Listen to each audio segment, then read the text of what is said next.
Que se escuche bien. Muy bien. Bueno, muy buenas noches para todos. Bienvenidos a este webinar desde la Dirección Académica y Educación Continua de la UNIPAES. Les damos la bienvenida a este webinar. Tenemos como invitada muy especial a la doctora Alba Martiletti.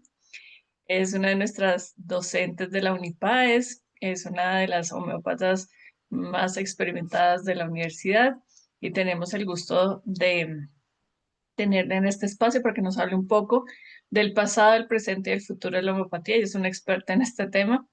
Entonces le damos la bienvenida, doctora Alba, si se quiere presentar para las personas que posteriormente vean el webinar y que conozcan un poco de su historia y de su recorrido.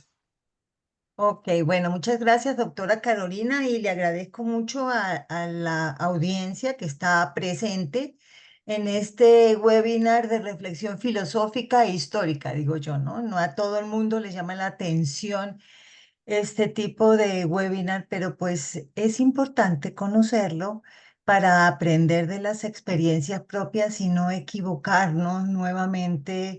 La historia es eso, ¿no? Conocerla para no volverse a equivocar. Y pues mi nombre es Alba Martiletti, soy médica egresada de la Universidad de Buenos Aires en Argentina. Llegué a vivir este país y comencé a estudiar en lo que era el Instituto Luis G. Páez Homeopatía, ejercí como se podía hacer en una época. Después ingresé a hacer los diplomados para tener mi habilitación en salud de la Universidad Nacional y después entré a la maestría cuando la ley del talento humano ya estaba rigiendo. Entonces en el 2007 se abrió la maestría de la Nacional y gracias a esa experiencia desde el Instituto Luis G. Páez se pudo abrir la Unipaez, que es la universidad, y por eso estamos aquí sentados todos tratando de sacar adelante esta quixotada romántica que fue abrir una universidad para enseñar específicamente dentro de las medicinas alternativas homeopatía, y ahora con la intención de que la universidad se amplíe al resto de especialidades de las medicinas alternativas. Entonces, sí he trasegado y yo, como digo yo, esto es una carrera de relevos. Antes que yo, en el instituto hubieron personas importantísimas, muy reconocidas, el doctor Fabio González, la doctora Luz Marina, los doctores Riveros, pero pues esta es una carrera de relevos y en este momento creo que soy la más antigua del instituto, de la universidad, digamos. De mayor experiencia, doctor. De mayor experiencia. El doctor Edgar es todavía más antiguo que yo. Pero bueno, esa es como mi presentación, digamos. Y bueno, estoy atenta a lo que quieran saber de pasado, presente y futuro de la homeopatía. Vamos a saludar aquí a las personas que nos están acompañando. Por acá, doctor Pascual San Miguel. Tenemos al doctor Fabio Castro, Milena Martínez, Iván Salas, Claribet. Yo vi por ahí al doctor Tomás y por acá está el doctor Tomás. Tenemos egresados, tenemos también personas que están incursionando hasta ahora en la homeopatía. Entonces, quisimos hacer este webinar para dar a conocer un poco qué es esto de la homeopatía y cómo es que de verdad la homeopatía trae una larga trayectoria en el mundo y aquí en Colombia, ¿cierto, doctora Alba? Entonces, si nos quiere contar un poquito de esa parte como histórica, cómo llegó la homeopatía aquí a Colombia y cómo se desarrolló. Bueno, vamos a hablar específicamente de Colombia, pero pues Hahnemann, desde antes de escribir el órgano, 10 años antes, empezó a pensar en la primera edición del órgano, que debía haber una forma distinta de acercarse a los sistemas de salud. Estaba la medicina muy mecanicista, pero además, cuando él hizo esto, ni siquiera se había inventado el fonendoscopio, es decir, era una medicina que ni siquiera la podemos imaginar cómo era, y los tratamientos eran demasiado agresivos y con sustancias de la naturaleza. No había farmacología química, pero eran sustancias muy tóxicas o que generaban muchos efectos adversos en las personas. Y él decidió mirar otra forma de curar por los semejantes y observar al individuo de una manera integral, no solamente observar. Es que los médicos en la época de Hahnemann, por eso él cuando fue a estudiar decidió irse a Viena, ni siquiera veían a los pacientes. Los que veían a los pacientes eran los cirujanos y barberos, que no eran médicos. Entonces él había una revolución de la medicina y se va a la escuela de Viena porque en la escuela de Viena estaban acercándose en los hospitales a ver a los pacientes. Así que miren cómo era el sistema en esa época. Él se reúne con un grupo de amigos, primero experimenta en él, con sus hijos, con un grupo de amigos que fue el primer círculo de los cercanos a Hahnemann, y ese círculo cuando se capacita va a buscar su plaza y va a trabajar a donde puede, a buscar una plaza para trabajar. Y posteriormente viene el segundo círculo de amigos, pero ya es en 1810, después que Hahnemann había experimentado y todo eso, que escribe la primera edición del órgano. Y esto empieza a crecer muchísimo y a expandirse. En esa expansión, pues no había globalidad de la información, pero igual se expandió muchísimo y llega a Colombia en 1835, apenas 25 años después que Hahnemann escribe la primera edición del órgano. Y recuerden que la escribe en 1810, cuando aquí estábamos liberándonos. Estábamos en las guerras de independencia, de modo que había otros menesteres y otras necesidades en América, ¿no? Pero, por ejemplo, en todos los países de Latinoamérica entra muy temprano la homeopatía, en Colombia en 1835 de mano de José Peregrino San Miguel y Tobar, que era un médico que estudió medicina en España y viene y recibe, no se sabe, tal vez de un médico cubano, recibe la primera edición del órgano y la empieza a leer, se conmueve, se organiza con un grupo de amigos y empieza a hacer como un grupo de estudio, digamos, les parece buenísimo, empiezan a hacer experimentaciones y deciden que esto es muy importante y que no pueden hacer una educación grupal como en grupos de amigos, y entonces montan con el hijo de él y su grupo de personas que estaban trabajando con la homeopatía, montan el Instituto Homeopático de Colombia en 1865 y empiezan no solamente a estudiar de manera no formal, sino que deciden crear ese instituto para hacer una educación formal en 1865, en un momento en que aquí había una libertad de enseñanza, porque José Hilario López, que fue presidente en esa época, decidió que la educación debía ser libre, a excepción de los cursos de farmacia, que no podían ser tan libres. Eh, este grupo que crea el Instituto Homeopático de Colombia pide al Instituto Homeopático de Chicago, nada más y nada menos, donde estaba Herring, pide el pensum.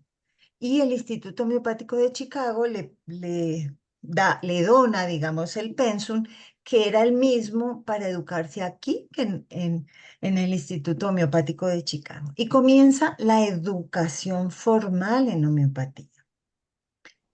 Esa educación formal fue creciendo, creciendo, y digamos, a comienzos del siglo XX, ya en 1905, la ley autorizó a ejercer a los médicos que salían del Instituto Homeopático de Colombia la homeopatía con un título.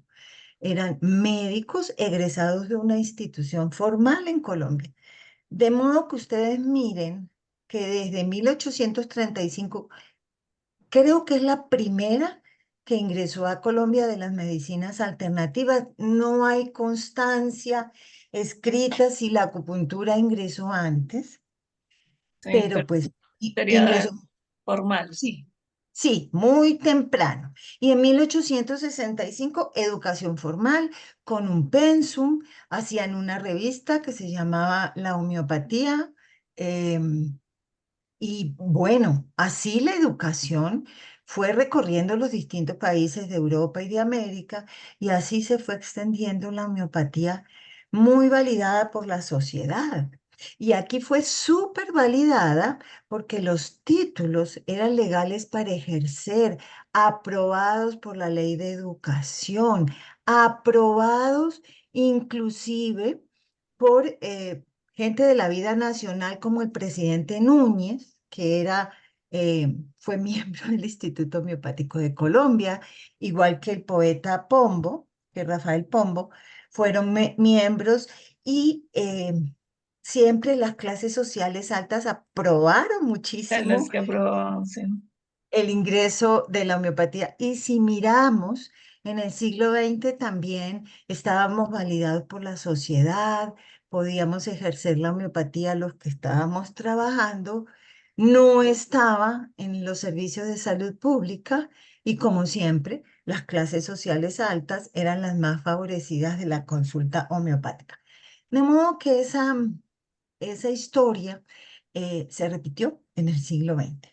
Lo cierto es que tanto auge tuvo la homeopatía que el presidente Núñez en 1867 da un decreto para la Universidad Nacional de Colombia, donde se abre el curso libre de homeopatía. Es decir, los estudiantes de la Universidad Nacional de Colombia, Facultad de Medicina, tenían la opción de una electiva que era la homeopatía. Se llamaba curso libre, y ese curso estuvo abierto durante un semestre, y después, por problemas internos dentro de la facultad, el curso se cerró, pero no se derogó el decreto. Se cerró el curso solamente, y esa no derogada del decreto permitió que la Universidad Nacional de Colombia pudiera abrir los cursos libres de homeopatía y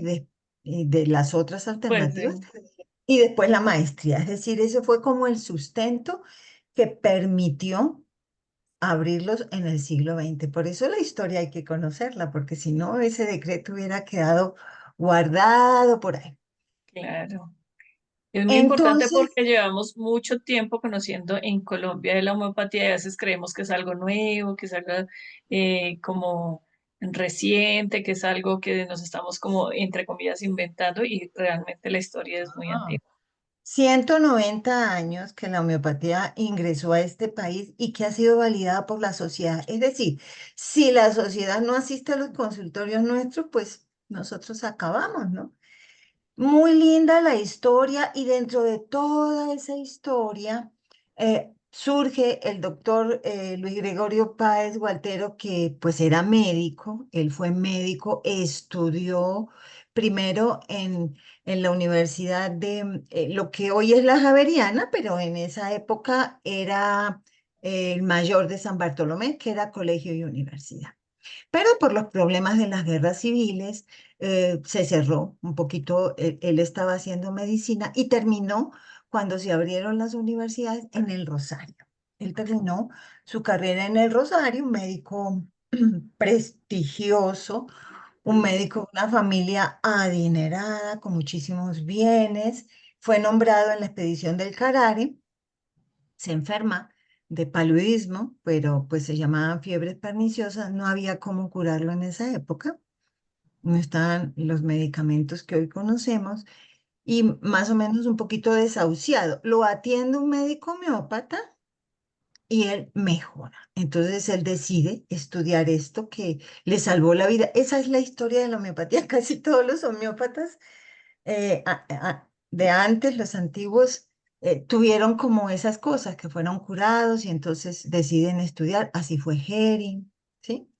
Como Eh, que esa experiencia de haber sido salvado por la homeopatía, haber experimentado la homeopatía, conocer los beneficios de la homeopatía, los hace enamorarse de lo que es la homeopatía realmente. Sí. Recordemos que estamos en una época totalmente preantibiótica. Entonces, él estudia en el Instituto Homeopático de Colombia, llega a ser presidente del Instituto Homeopático de Colombia, pero un hecho fundamental, pues en esa época había congresos homeopáticos. El primer congreso de homeopatía fue en 1821.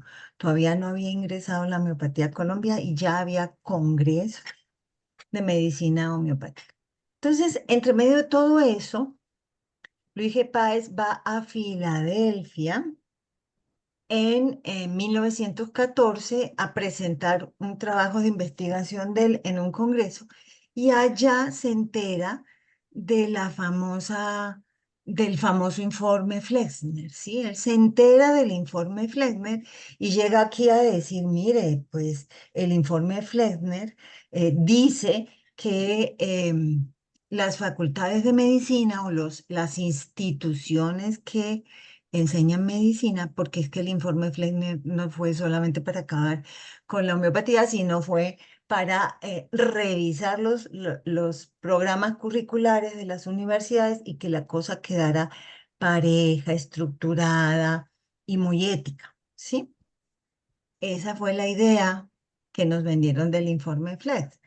Entonces llega Luis G. Páez aquí y dice, mire, allá están exigiendo que donde se enseña homeopatía tienen que, los médicos tienen que conocer anatomía, fisiología y patología. O sea, tienen que hacer los 3 primeros años de la carrera de medicina o establecer una institución donde se enseñe eso y después aprender homeopatía. Viene con esa novedad al Instituto Homeopático de Colombia y como que en el instituto estaba, aquí todo estaba muy bien. No necesitábamos esas cosas que sucedían en Estados Unidos, eh, y ahí surge como un cisma y los miembros del instituto dicen, pues mire, nosotros podemos ejercer, el gobierno nos reconoce y no hay ningún problema.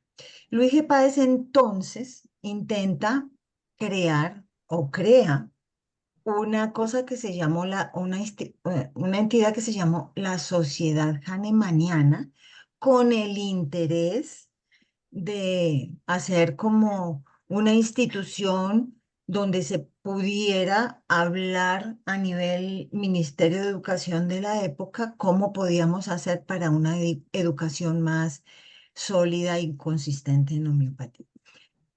Después crea en 1914 primero la Sociedad Hahnemanniana y como eso no funcionó tal vez, decide hacer su legado testamentario. ¿A dónde? A un instituto que él llama Instituto Homeopático Luis G. Páez, cuya intención era educar a las personas en homeopatía y tener un sanatorio o hospital para tratar a los pacientes de homeopatía. Esa fue su intención. Ese testamento escribe un segundo testamento en 1918, donde ya establece quién va a ser el director del sanatorio, quién va a ser el síndico, quién va a ser el cura de la iglesia del sanatorio, bueno, todas unas cosas que eran súper importantes en la época, quién va a ser la enfermera, deja todo establecido con nombres y apellidos y su legado testamentario que era inmenso. Deja minas de esmeralda, deja eh, cantidad de predios en Boyacá y en Bogotá. Todo lo que era el barrio Meissen, pues era una finca de él que se llamaba la finca Meissen, donde nació Hahnemann, la ciudad de Meissen. Y en Chapinero se llamaba la Quinta Hahnemann, ¿sí? Donde está ahora el instituto. Y en su legado, en su segundo legado, le deja a su hermana algo de sus bienes en Chiquinquirá y le deja em, la fórmula de su medicamento anticotal, que era un medicamento para el hipotiroidismo. Entonces, eso le queda a la hermana, al instituto le queda el resto de bienes, toda la parte detrás de Monserrate, de Guadalupe, perdón, del Cerro de Guadalupe, la vereda del Vergel o Verjón, no me acuerdo cómo se llama, era toda de Luis G. Páez.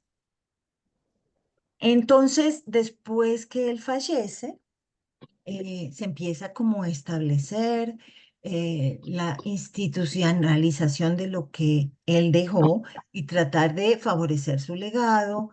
Eso llevó mucho tiempo y en todo ese tiempo muchos bienes se perdieron, quedamos solamente con la Quinta Hahnemann, que hoy es el instituto. Algunos predios se terminaron de vender alrededor y nos quedamos con lo que tenemos hoy del instituto, muchas ganas de funcionar y una organización institucional dirigida por el doctor Jeremías Riveros. Después llegó Néstor Riveros en 1953, el hijo de Jeremías, que estudió homeopatía en Francia y vino con toda la intención, joven él, de sacar adelante el instituto. Comienzan los cursos de capacitación en homeopatía en 1967. En 1972 nos transformamos en una IPS, porque antes eran consultorios. La Secretaría de Salud nos invita a que mostremos el modelo en 1980 para mostrar cómo se deben hacer las IPS de alternativas. Y pues después de mucho insistir en el ministerio en 1935, posteriormente en 1980, de querer formalizar la educación que tenía el instituto, siempre nos decían, transfórmense en una universidad, es muy difícil, una universidad con pregrados para poder dar posgrados en homeopatía. Finalmente, en el año 2011, pues nos acercamos desde el 2005, hubo un trabajo institucional tratando de volvernos universidad. Finalmente en el 2011 nos dieron la resolución para ser universidad y el sitio de de toda práctica actual de la la universidad. 27 Por favor, Luis Alejandro, que cierre el micrófono. ¿cómo es que se llama? O Helbert, tú se lo puedes cerrar. Elber, ¿nos Eh, colaboras, por favor? Claro, Luis Alejandro. y entonces, con la cesta. Ah, Ahí en la cesta, como en la cesta. Helber, puedes cerrarle tú no tienes, Carol, ya. Bueno, y entonces esa fue como la historia y el trasegar institucional, o sea, fue muy costoso emocionalmente y físicamente, y aquí hay personas en este webinar con las que trabajamos hombro a hombro, como Tomás, en en esa tarea quijotesca, ¿cierto? en esa época anterior funcionó como cursos para médicos que duraban 2 años, es decir, nunca se ha perdido como esa profundidad, siempre se ha mantenido como la idea que tenía Luis Páez de que fuera Sí. estructurada, científica, profunda, con una calidad, una buena calidad para la enseñanza, ¿no?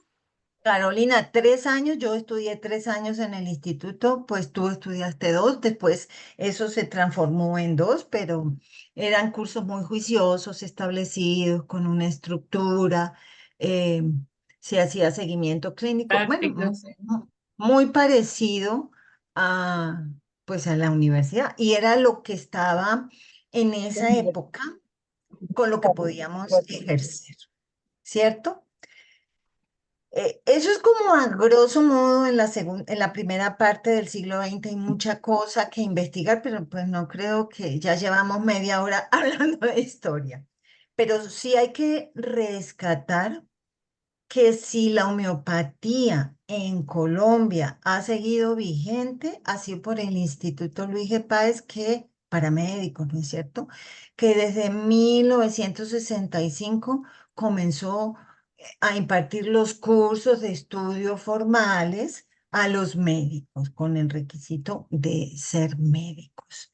Y también tengo que ser honesta y aclarar que del Instituto Homeopático de Colombia, donde la necesidad era entrar siendo bachiller para estudiar homeopatía, ellos siguieron hasta 1962 que se reglamentó directamente cuando se empezaron a reglamentar las especialidades y la carrera de medicina, pues ya la ley dice para ejercer la homeopatía hay que ser médico, lo que trajo Luis G. Páez del informe Fleckner. Pero la gente del Instituto Homeopático de Colombia siguió enseñando a bachilleres homeopatía, y eso pienso yo, es mi forma de pensar.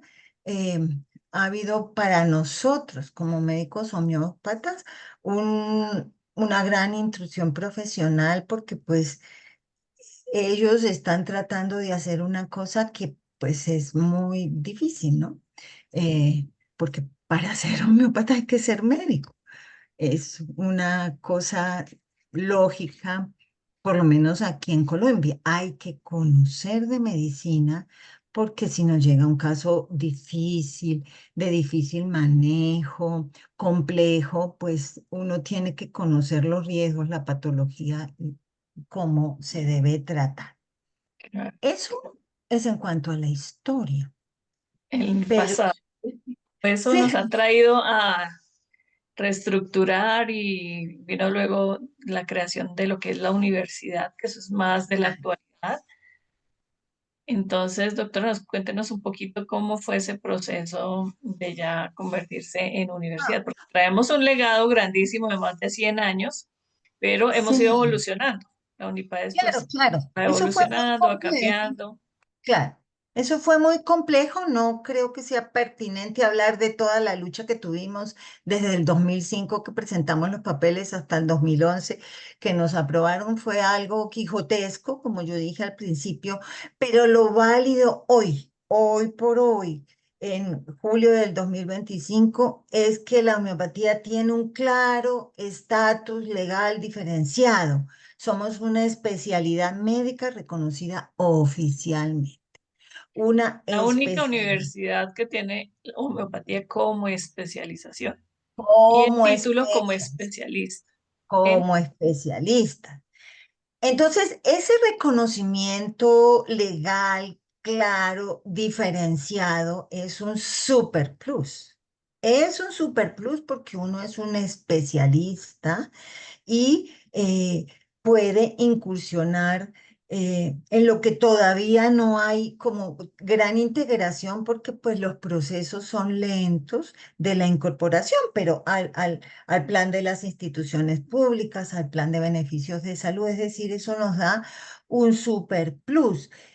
Ese reconocimiento profesional es muy diferencial, aunque también hay que reconocer que existe una confusión entre los especialistas en homeopatía y los especialistas en otras terapéuticas alternativas, donde en el programa les dan unas claro, pinceladas sí. básicas de homeopatía. No digo de otras especializaciones, pero sí sobre homeopatía.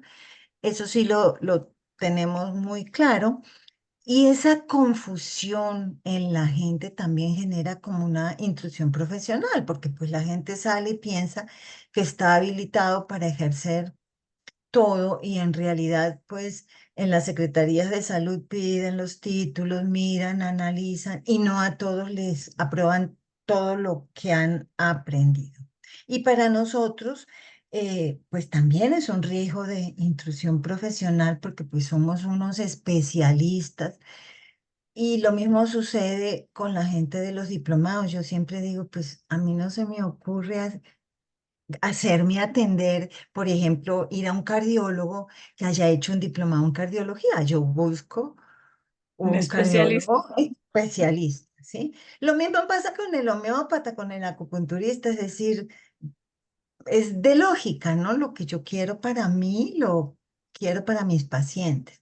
Una meditación juiciosa, ética, estructurada, con todas las normas de aprendizaje que pues lo lleva a uno a ser un especialista. Entonces hoy tenemos ese reconocimiento profesional que es súper interesante. La sociedad nos ha validado, pero eh, ya inclusive la ley del talento humano, esa palabrita que decía para ejercer las alternativas, una, eh, ¿cómo se llama? Un título de una universidad. No, ya no dice eso, dice un posgrado en una universidad reconocida por el Estado. Ya le cambiaron esa palabrita, inclusive también a lo que conocemos con diplomado, ya la ley dice, no, hay que dar es un certificado,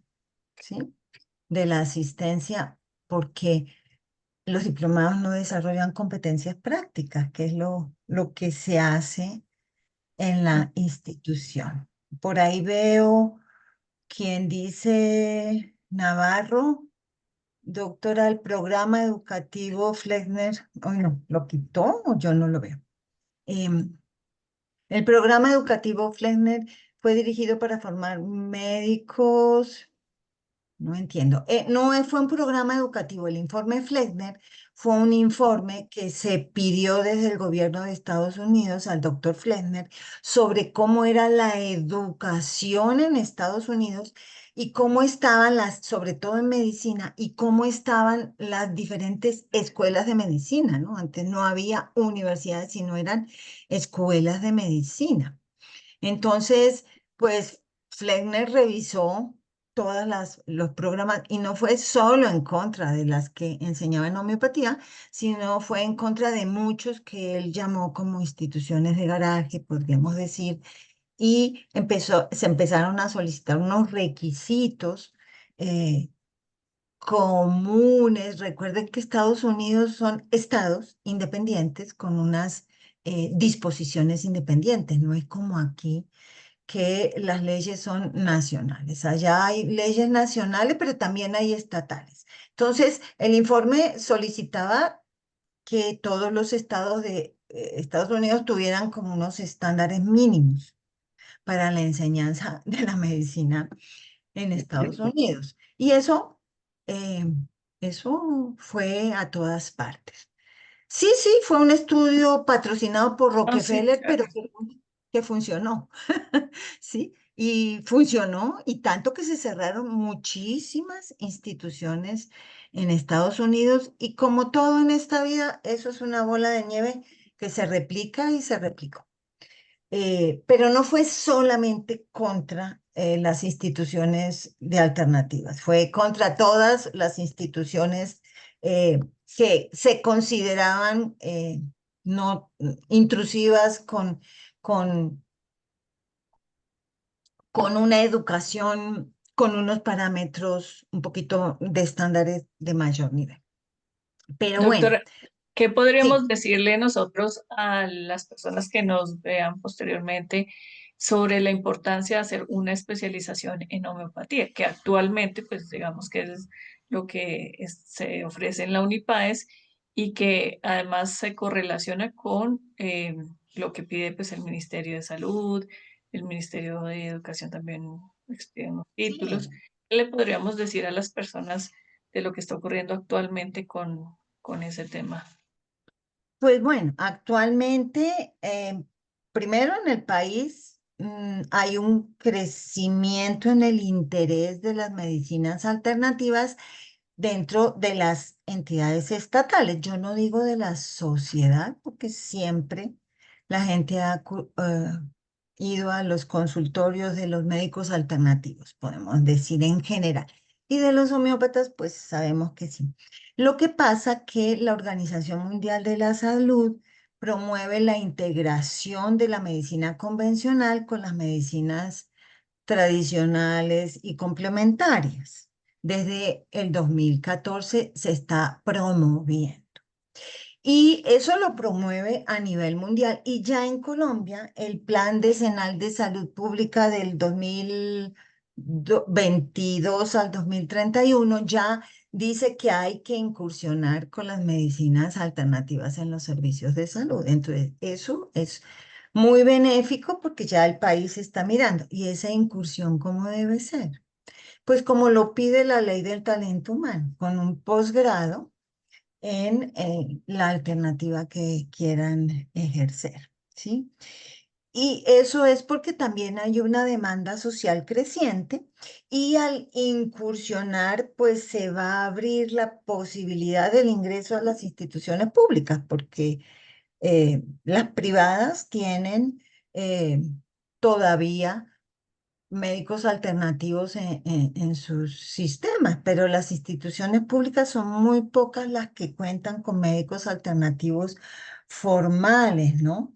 Entonces, eso nos impide hacer estudios que demuestren la costo-efectividad de la homeopatía, porque pues esos estudios tienen que ser en instituciones eh, estatales o en instituciones privadas que tengan la intención de desarrollar investigaciones en ese sentido, ¿no? Em, y cada uno de nosotros, al abrir un consultorio, es un IPS alternativo, pero pues ese es un camino que estamos abriendo. Entonces, pues sí, hay crecimiento a nivel de interés a nivel mundial desde la Organización Mundial de la Salud y ya eso está en los programas de salud pública del gobierno. Eh, pero por otro lado, tenemos otra superventaja que hay dos grandes instituciones, Unipaes y Universidad Nacional, que están fortaleciendo la educación superior en ese sentido con calidad. Si bien hay otras universidades que enseñan, por ejemplo, la Corpas es especialista en farmacología vegetal y terapéuticas alternativas, pues la Nacional tiene en medicinas alternativas, no en terapéuticas, y nosotros pues en una de las medicinas, que es la homeopatía y es como el más especializado, ¿no? Eh, Más bueno. profundidad porque solamente se enfoca en la homeopatía. Porque Y solamente se enfoca en la homeopatía por ahora, porque sabemos que va a haber ampliación de programas. sí, pero los programas también tendrán su especialización, que son su línea de aprendizaje. Sí, En cuanto digamos que la universidad se ha enfocado siempre como en mantener una estructura y la enseñanza de la homeopatía, por esto se demora 2 años. En este momento, digamos que la especialización dura 2 años y tiene una estructura que va como desde las bases hasta que, bueno, finalmente se termina con las prácticas. Le quisiera hablar un poquito de eso, cómo es esa formación para los especialistas en homeopatía a grandes rasgos, como para las personas que estén interesadas en ingresar a este programa. sí, sí, antes quiero contestar que por ahí el doctor Iván Salas habla largamente del informe Fleckner. Pues sí, tiene toda la razón, doctor. No es pues para mí lo grande es que Luis G. Páez conoció el informe Fleckner y vino con esa novedad a Colombia. A nosotros el informe Fleckner no nos tocó, digamos, pero él sí vino con la intención de generar una institución, que es de lo que tenemos que hablar, una institución en la cual hubiera una estructura de educación donde hubiera bases de anatomía, fisiología, y así fue el primer programa que sacó el instituto, que lo llevó al Ministerio de Educación en 1935 y que no lo aprobaron.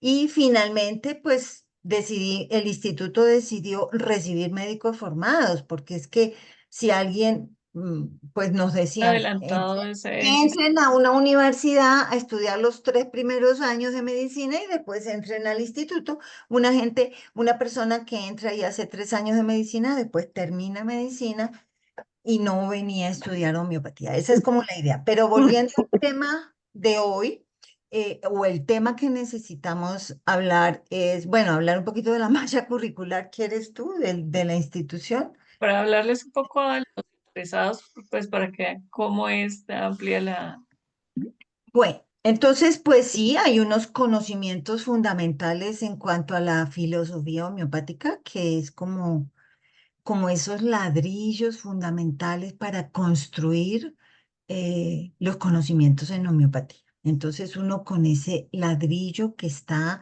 en todos los conocimientos de la filosofía, depende cuán buen constructor sea con esos conocimientos, puede construir un palacio o puede construir una choza, ¿cierto? Entonces, obviamente hay que conocer los fundamentos filosóficos de la homeopatía, conocer las lecturas básicas, hay que conocer a Hahnemann, leer sus escritos fundamentales, el órgano, el libro de las enfermedades crónicas y tratar de ser un poco como él, que fue muy crítico y sus libros los reactualizó del órgano, hizo 6 ediciones del libro de las enfermedades crónicas, 2 de la materia médica pura también, es decir, él siempre estaba reconstruyendo su información y fue súper estudioso hasta el final de sus días.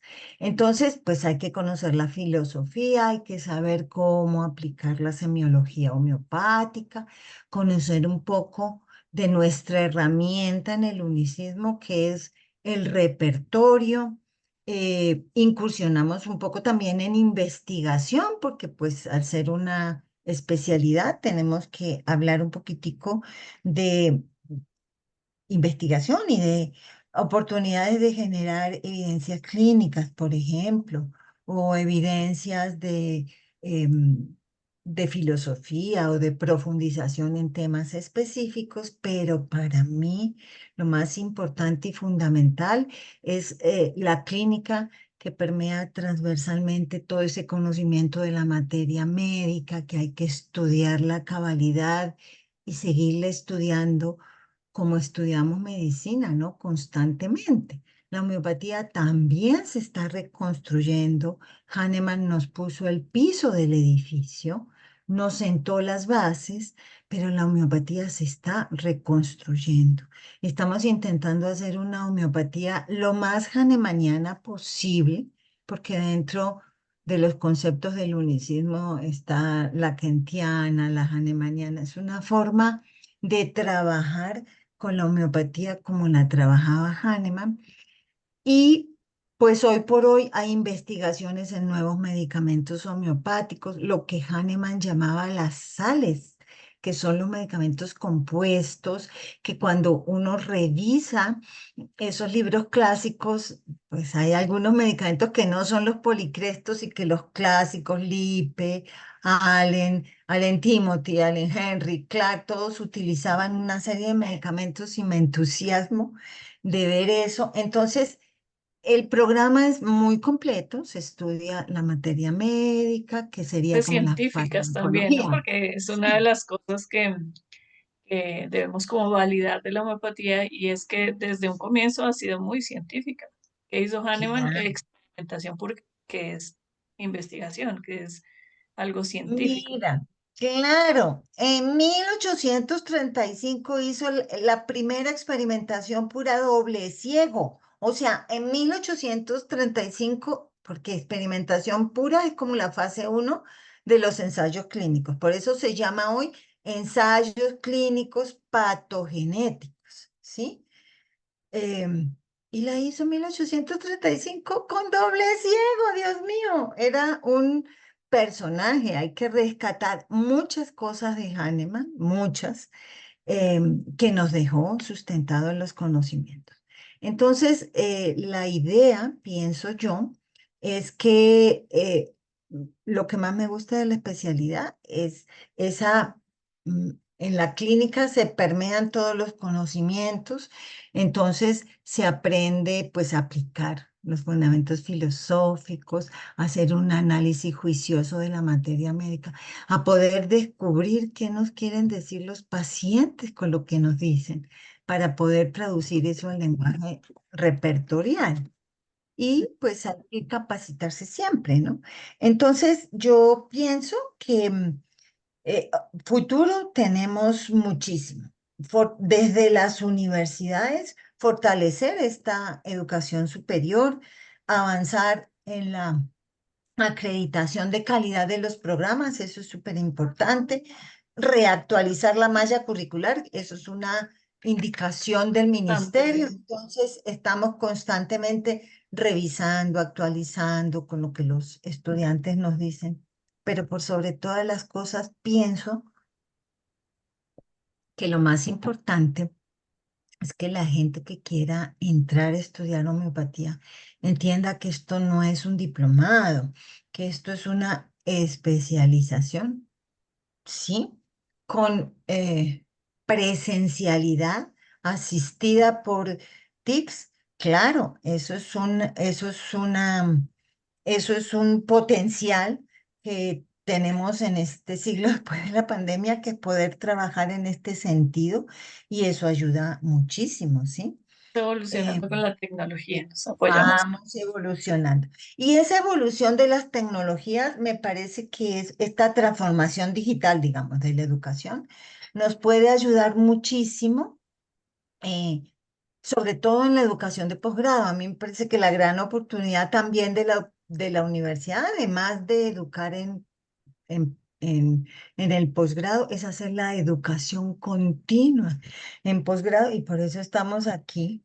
20 personas oyendo un poco de historia, ¿cierto? Este es un Pero webinar, posteriormente lo ponemos en las redes para que le llegue a mucha más gente, claro, pero lo conozcan que de esto que tenemos, es tan importante. claro, pero esta transformación digital permite hacer webinar de profundización clínica, difundir los casos clínicos, difundir las investigaciones. Y yo creo que para allá vamos. Y también los que somos homeópatas tenemos que ser conscientes de la educación continua. Eso es un legado que también nos dejó Hahnemann. Él estudió constantemente, hacía investigaciones con sus pacientes, escribía, dejó su legado de historias clínicas, dejó mucha cosa que él trabajó. Si leemos esas cartas que Hahnemann le escribía a sus grupos de homeópatas seguidores, son importantes. Em, entonces, entender que la capacitación de los médicos es continua hasta el día que uno quiera dejar de ser médico, pues que en todas las profesiones, pero en la nuestra mucho más.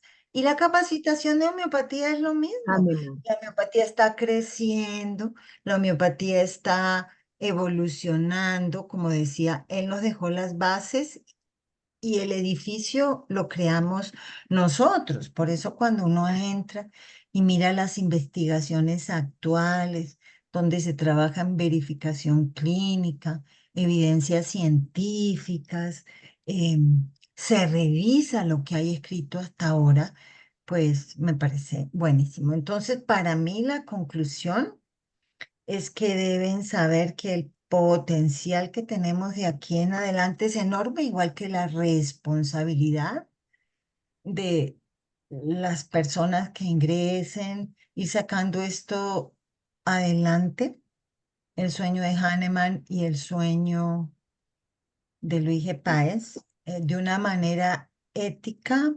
profesional. Y bueno, eso es lo que nos piden también desde, desde desde las leyes en Colombia actualmente y desde la ley del talento humano, ¿no? Bueno, Entonces, podríamos decir que a futuro hay mucha proyección de la homeopatía. Muchas personas están buscando diferentes medios para llegar a una medicina humana, a una medicina integral, a una medicina suave, como lo quería Hahnemann. Y considero que la homeopatía es todo esto que se puede buscar claro. integrado. Además, el médico homeópata le da al paciente, o sea, es un diálogo con el paciente y le da al paciente, dentro de los diálogos que uno tiene y lo que va observando en él, la capacidad de la autotransformación y el medicamento, cuando es el medicamento adecuado, hace que uno, como decía Hahnemann, alcance los más altos fines de su existencia, que no es ir al Tíbet a meditar, sino es estar en paz y ser feliz con lo que se es y con lo que se hace, ¿cierto? Eso es alcanzar los más altos fines de la existencia. Y si a eso le sumamos que las patologías empiezan a autoecorregularse, la el organismo y esa energía vital hace que reequilibra, que el organismo entre en homeostasis, pues buenísimo, ¿no? Eso es lo que yo hago, lo que yo defiendo y lo que me parece buenísimo. Hay otras alternativas que también trabajan la energía vital, pero la nuestra es un poquito más actualizada. Nuestra concepción del cuerpo humano es ese cuerpo humano con esa energía vital, pero no es tan distinto como las otras, como la Ayurveda, como la acupuntura, que tienen una visión distinta y tienen una cosmogonía, ¿no? En relación con el mundo y la medicina. Nosotros tenemos una cosmovisión más occidental, pero no por eso menos ética, menos profesional y menos efectiva, ¿no? Sí, saber al ser humano como ese ser integral y en homeopatía se pone mucha atención a la parte mental, a la salud mental, a todas esas alteraciones que aparecen después de algunos eventos, algunos episodios. Y a veces, digamos que desde la medicina convencional se nos olvida que todo esto tiene un impacto en la salud de los pacientes. La homeopatía rescata todo eso. La historia biopatográfica es muy importante, los acontecimientos, la parte mental, la parte emocional del paciente es muy importante en la historia, en la toma del caso de la historia homeopática. Y eso me parece pues algo de rescatar Sí, muy. y tenemos muchas herramientas para trabajar los policrestos, las sales, los nosodes, es decir, hay una cantidad de herramientas que cada vez se están desarrollando más que permiten pues al médico ayudar en la curación de sus pacientes. Tenemos posibilidades futuras de desarrollo de la investigación, pues buenísima. Y el avance en la regulación, no solamente de la regulación legal, ¿cierto? No solamente en Colombia, sino a nivel mundial. Hay países como Brasil o México de los cercanos, ¿no? Porque la India también está súper bien regulado, que están súper regulados en Colombia estamos aprendiendo de esas experiencias. Por ejemplo, en Brasil desde 1980 entraron a los servicios de salud, están en los hospitales en los tres niveles y nosotros queremos alcanzar ese espacio, eh, ese espacio que nos valide mucho más porque pues tenemos reconocimiento profesional. Una cosa que sí me parece que tenemos que saber es que tenemos que articularnos en la parte, digamos, para hacer una profesión, dijo Kuhn, uno necesita enseñarse en una institución de educación reconocida por el Estado, tener un código de ética y además tener una agremiación. Por supuesto que los homeópatas tenemos un trabajo con un código de ética, estamos en las universidades y tenemos una agremiación, que es la agremiación de los homeópatas en Colombia, que en este momento es ASMOC, ¿cierto? Entonces, sí, somos una profesión, así como están los pediatras, así como están los radiólogos, los homeópatas, tenemos un código de ética, una educación larga en universidades y tenemos una agremiación a la cual necesitamos más gente para que tenga más voz y seamos más Boa. reconocidos. Y el Eh, tema de la investigación, que también es importante mostrar lo que sí ocurre con la homeopatía y que sea a través de las universidades para que tenga un mayor reconocimiento, que ese es, sí, sí, sí, digamos, sí. que un punto importante para trabajar. Sí, necesitamos aliados potenciales que nos ayuden a investigar en todo sentido, ¿no? Aliados potenciales para trabajar porque las investigaciones tienen alto costo. Doctora Alba, Em, dentro de todas las satisfacciones que puede haberle traído la homeopatía en su vida profesional, nos quisiera contar algo que le haya llamado mucho la atención dentro de esa satisfacción que puede traerle a uno como homeópata desarrollar su vida profesional a través de la homeopatía. Pues Carolina, mi primera gran satisfacción es que, digamos, mi esposo es médico homeópata unicista, yo también. No es que, ay, yo me dedico a la homeopatía, pero pues mi esposo trabaja en una multinacional. Y nosotros Desde, a ver, Edgar desde 1983 y yo desde 1988, pues trabajamos simplemente haciendo consulta homeopática Qué chévere. unicista en nuestros consultorios. Y gracias a eso tenemos dos hijos profesionales, hemos vivido de la homeopatía. Yo sí puedo decir que he vivido de la homeopatía, que ha ayudado a mucha gente a resolver muchos problemas de salud, de todo índole, funcionales, estructurales. Y que uno ya se vuelve práctico en el ejercicio. Y claro, por ejemplo, te puedo decir que yo he visto niños, porque hace mucho que estoy trabajando, que ya crecieron, que ya tienen hijos y que me traen a sus hijos, ¿no?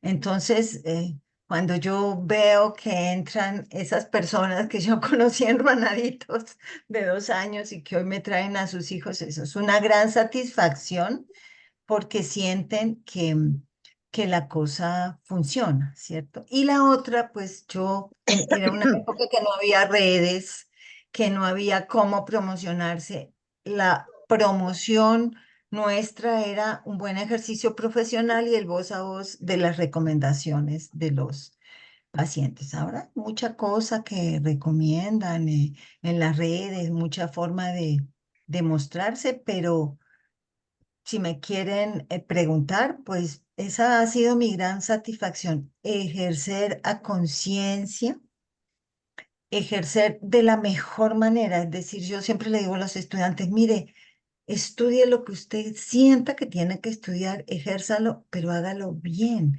capacítese bien, no crea que con un cursito pequeñito usted puede, no juegue al especialista, usted puede incursionar.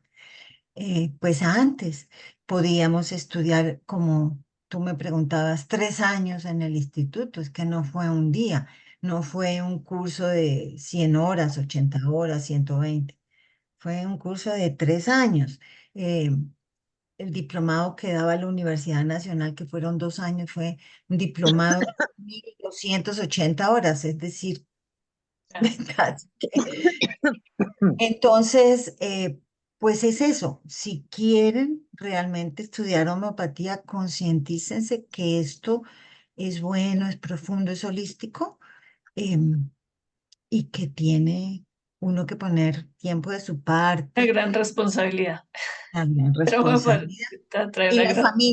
las familias también tienen que saber que la persona entra a hacer una especialidad, ¿no? No se llama residencia, pero es una especialidad donde pues entran más responsabilidades que cuando uno hacía el diplomado. O sea, uno tiene la responsabilidad del diálogo de saberes con otros especialistas en el sistema de salud. Entonces ya tenemos que hablar con el neurólogo, con el cardiólogo, incursionar.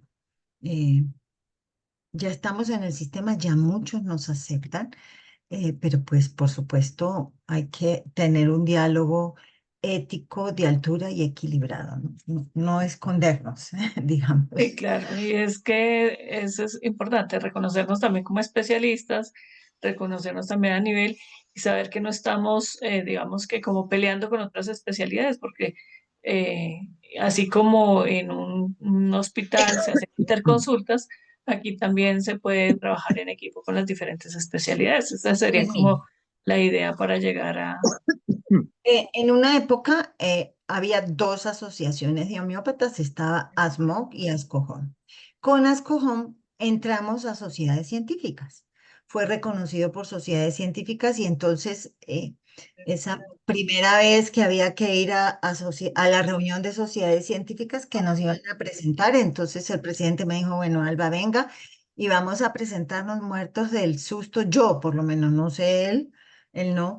em, pues nos tenemos que presentar ante la Sociedad de Ginecología, de Medicina Interna, de Cardiología, de Neurología, Bueno, nos presentaron, es una sociedad científica, son todos especialistas, Nos presenta y se paró el de gastroenterología y dijo, por fin, yo dije, yo no sé qué va a decir este señor, por fin están ustedes acá porque nosotros los especialistas de Colombia necesitamos saber qué es eso, cómo funciona, cómo debe ser, cuál es el ejercicio ético, para saber y poder dialogar y saber qué pasa con los pacientes cuando alguien les está haciendo un tratamiento que no es el más juicioso, el más normal y el más ético. Entonces yo dije, ay, qué alivio porque no es que los médicos que tienen otra visión de la medicina y que están en otras especialidades no quieran conversar con nosotros. Claro que quieren saber cómo es, cómo funciona,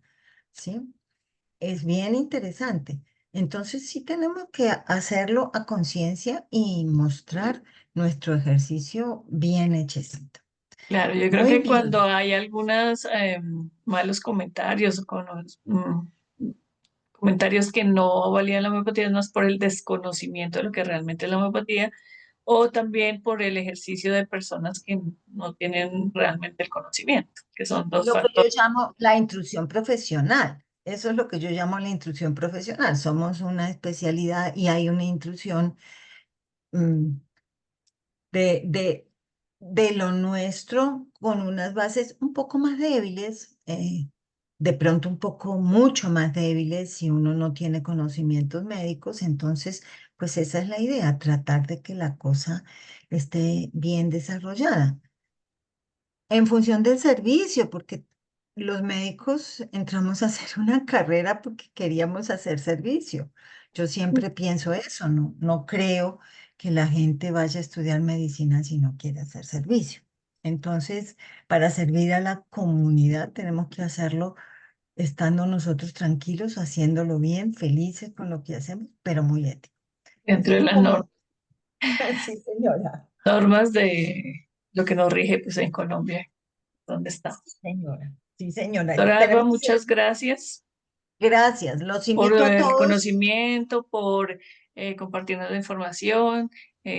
Ha sido docente por muchos años de muchos homeópatas actualmente, desde cuando era el instituto, cuando yo Mm. también me formé allá en el instituto hace más de 20 años, y esto ha sido pues todo un proceso y toda una evolución. La Unipaes evoluciona con esos cambios en la educación, en el servicio, en la práctica clínica, y entonces quisiera de pronto, doctor Alba, que finalmente les haga una invitación a las personas que deseen incursionar en este mundo maravilloso de la homeopatía.